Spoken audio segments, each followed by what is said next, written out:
ఆస్ట్రేలియాతో గబ్బా వేదికగా జరిగిన మూడో టెస్టును టీమిండియా డ్రా చేసుకుంది. అయితే ఈ మూడో టెస్టు మ్యాచ్ అనంతరం మాట్లాడిన రోహిత్ శర్మ ఈ విధంగా చెప్పుకొచ్చాడు. పదే పదే వర్షం అంతరాయం కలిగించడం చికాకు పెట్టించింది. కానీ ఈ మ్యాచ్లో ఓటమి తప్పించుకొని 1-1తో మెల్బోర్న్ వెళ్లడం గొప్ప విషయం. ఈ మ్యాచ్ డ్రాగా ముగియడంతో మా ఆత్మవిశ్వాసం రెట్టింపైంది. మెల్బోర్న్లో రాణించగలమనే విశ్వాసాన్ని ఇచ్చింది. 4వ రోజు ఆటలో లంచ్ తర్వాత మాలో ఎవరైనా నిలబడి గేమ్ను ముందుకు తీసుకెళ్లాలనుకున్నాం.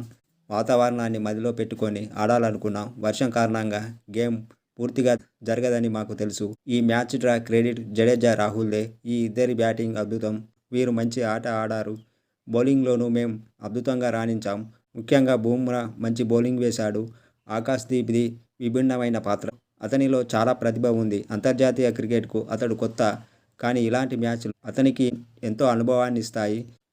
అతనికి అండగా నిలిచి వెన్నుతట్టే ఆటగాళ్లు జట్టులో ఉన్నారు అని రోహిత్ శర్మ మ్యాచ్ అనంతరం చెప్పుకొచ్చాడు.